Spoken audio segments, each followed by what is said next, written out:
Hey guys, welcome back my channel. Myself Chanchal Watia and today we are doing a study about computer memory. जी हाँ बच्चों, आज हम पढ़ेंगे computer memory. क्या होता है कंप्यूटर की मेमोरी, कैसे होती है, कैसे काम करती है। और जैसे देखो, अपन ह्यूमन बीइंग है, ठीक है। ह्यूमन बीइंग की हमारी अपनी मेमोरी होती है। अपन डेटा स्टोर करके मतलब चीज़ों को याद करके रखते हैं कि वो हमारा ये है, वो ये है, ठीक है। वो काम हमने तब करना है, वो तब करना है। उसी तरह से कंप्यूटर की मेमोरी होती है, ठीक है। तो हम इसमें क्या होता है, इसके कौन से पार्ट्स होते हैं, ये कैसी होती है, कहाँ लगाई जाती है, किस यूज़ में आती है, इस सब के बारे में हम आगे पढ़ेंगे। तो चलते हैं आगे, चैप्टर स्टार्ट करते हैं। Computer memory as well as have memory that help in remembering the things. The computer also has memory which remembers so many things by stored data inside. जैसे अपनी मेमोरी होती है चीज़ों को याद रखने के लिए, उसी तरह से कंप्यूटर की मेमोरी होती है चीज़ों को याद रखने के लिए और डेटा को स्टोर करके रखने के लिए उसके अंदर, ठीक है। हाउएवर, चाहे जो भी, there are some difference between your memory and computer memory. हमारी मेमोरी और कंप्यूटर की मेमोरी में कुछ डिफरेंस होते हैं, ठीक है ना। तो अब computer has larger than your, computer की जो मेमोरी होती है वो हमारी मेमोरी से क्या होती है, लार्ज होती है। It never forget and it can keep any information for long time. ये क्या है, ये कभी भी चीज़ों को क्या है, भूलता नहीं है, ना तो ये भूलता है। और जो भी आप इसको याद रखने के लिए चीज़ें इसके अंदर स्टोर करके रखते हैं हम इंफॉर्मेशन, उसको ये लंबे समय तक स्टोर करके रखता है। अब आगे बात करते हैं कंप्यूटर मेमोरी। ये तो हो गई मेमोरी की बात। अब हम आगे बात करते हैं इसी चैप्टर में मेमोरी के बारे में। मेमोरी क्या है, कैसी होती है, किस तरह से वर्क करती है, उसके बारे में हम आगे जानेंगे। Computer memory consist of electronic component. Computer की जो मेमोरी है वो इलेक्ट्रॉनिक कंपोनेंट से चलती है। That store instruction waiting to be executive by the processor.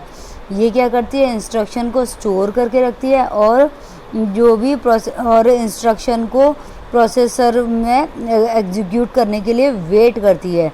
कहने का मतलब है कि इसकी जो मेमोरी होती है वो होती है इलेक्ट्रॉनिक, ठीक है, पहली बात। और दूसरी बात कि आप जो भी इंस्ट्रक्शन दे रहे हैं वो प्रोसेसर के अंदर एग्जीक्यूट यानी कि रनिंग, एग्जीक्यूट मतलब होता है चलना, रनिंग होना। एग्जीक्यूट जैसे आपने उसको इंस्ट्रक्शन दी है कि गेम प्ले कर दो, तो वो सब प्रोसेसर के अंदर प्रोसेस होता है, देन अपना जो डेटा है वो एग्जीक्यूट हो जाता है यानी कि प्ले हो जाता है। Data needed bye those instruction and the result of processing the data information.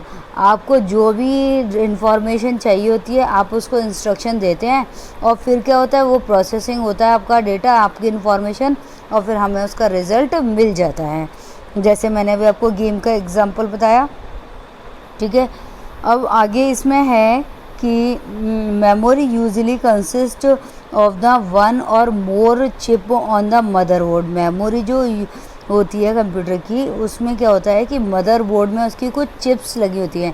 पिछले चैप्टर में हमने मदरबोर्ड के बारे में पढ़ा था।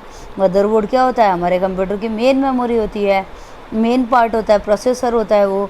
तो उसमें क्या कुछ चिप्स लगी होती हैं और some other circuit board on the computer, और उसमें कुछ सर्किट बोर्ड लगे हुए होते हैं, ठीक है। कंप्यूटर के कुछ सर्किट बोर्ड लगे हुए होते हैं।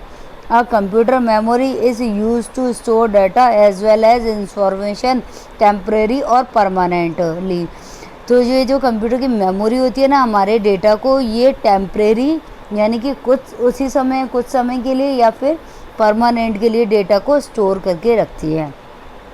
As you measure weight by using gram and kilogram unit. हम जब किसी भी चीज़ को नापते हैं तो उसके लिए हम किस चीज़ का यूज़ करते हैं, ग्राम और किलोग्राम का, ठीक है। ये हमारी यूनिट्स होती हैं।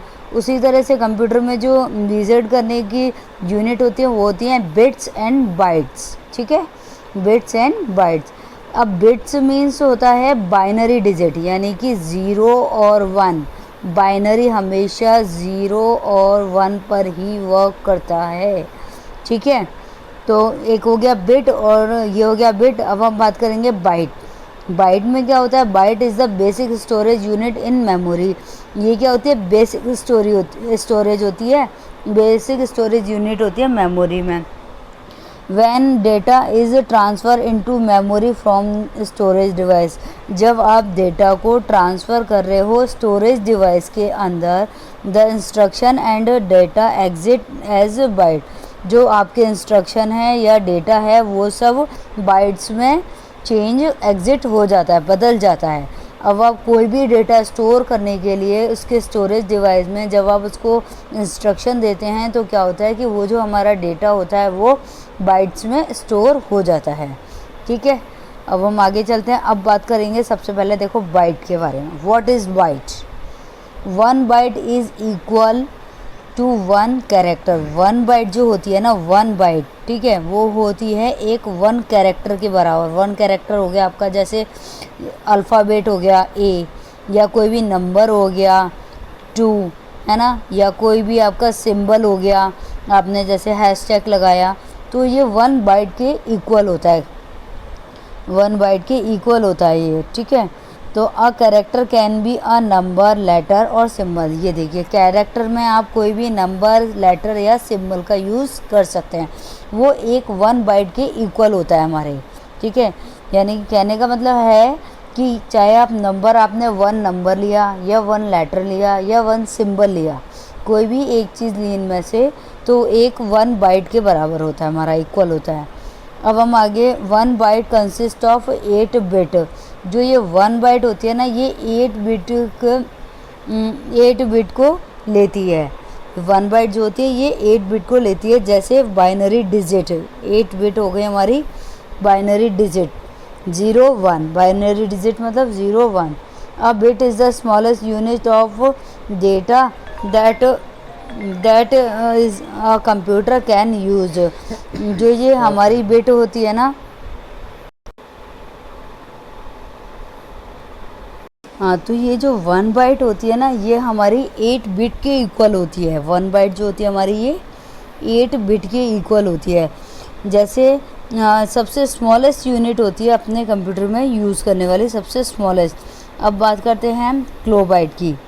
क्लोबाइट को आप केबी भी कह सकते हो। क्लोबाइट 1024 बाइट्स के इक्वल होती है। ठीक है, ये एक पूरा, जैसे ये टेक्स्ट बुक्स का एक पूरा पेज है, इसके इक्वल होती है। मतलब आपका ये पूरा जो ये एक पेज है ना, इसके इक्वल इसका साइज़ होता है। अब बात करते हैं मेगाबाइट। मेगाबाइट भी क्या होती है, 1000 किलोबाइट के इक्वल होती है।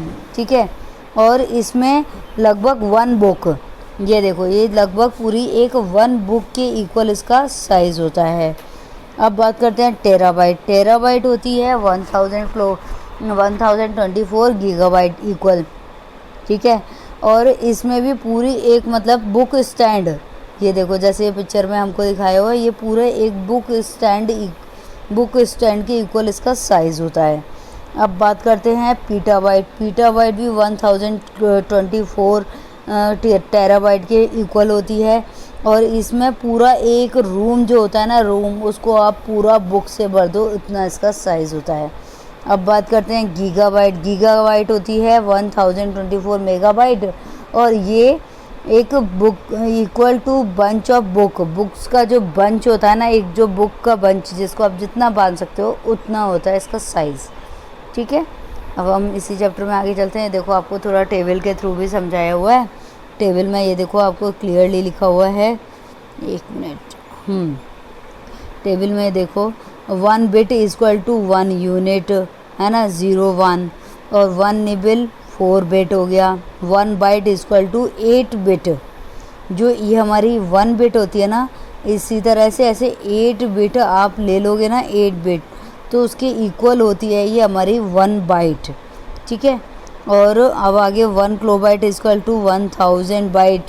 1 गीगाबाइट इक्वल टू 1024 किलोबाइट, और 1 गीगाबाइट इक्वल टू 1024 मेगाबाइट।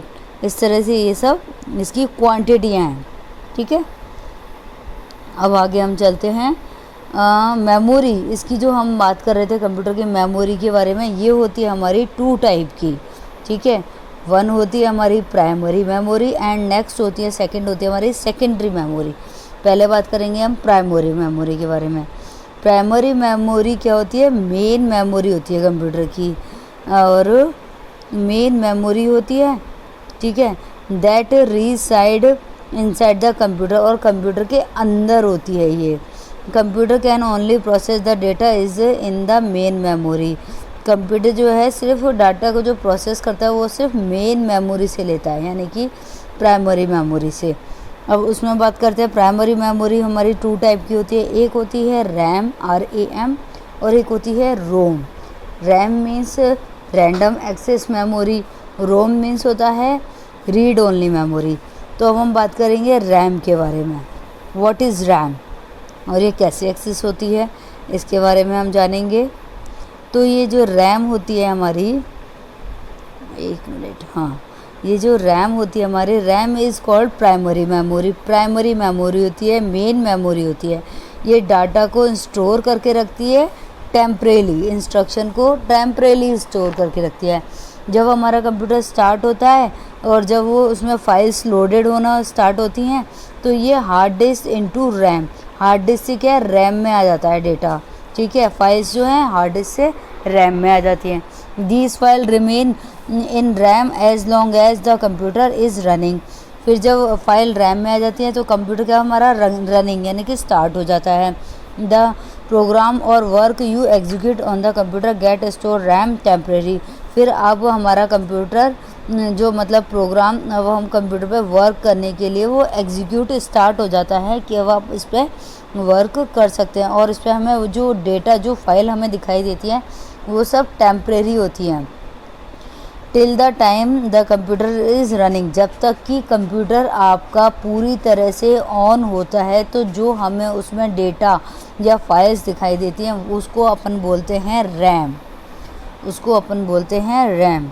तो जब फिर हम कंप्यूटर को आप स्टार्ट करते हैं तो ये हार्ड डिस्क रैम में आ जाती है फाइल, और हमें सिर्फ टेम्परेरी ये फाइल्स दिखाई देती हैं। और जब कंप्यूटर हमारा पूरी तरह से रन हो जाता है, ऑन हो जाता है, तब हम इस पर वर्क कर सकते हैं, तब ये रैम हट जाती है, तो इसलिए ये टेम्परेरी होती है।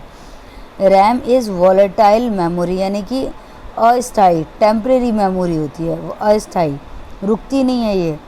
It losses it's contain when power is switch off, जब आप कंप्यूटर को बंद कर देते हो तो ये डेटा इसका अपने आप ऑटोमेटिकली ख़त्म हो जाता है।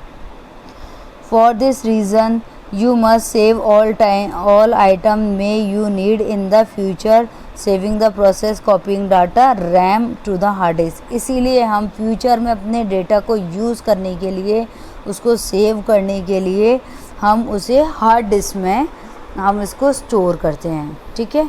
हार्ड डिस्क के अंदर हम उसको, ये देखो ये हमें रैम की पिक्चर दिखाई हुई, ये होती है रैम, ठीक है। अब आगे बात करते हैं हम ROM. What is Rome?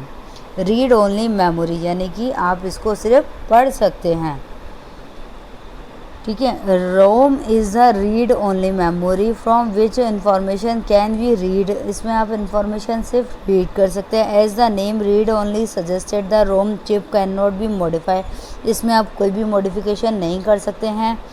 It contain are created at the time manufacture can be not change, इसमें जो डेटा है जब ये बनाई जाती है तभी इसमें डाला जाता है, इसके बाद आप उसमें कोई भी चेंज नहीं कर सकते हैं। ROM is non volatile memory, और ये कैसी होती है? अस्थिर नॉन वॉलेटाइल मेमोरी।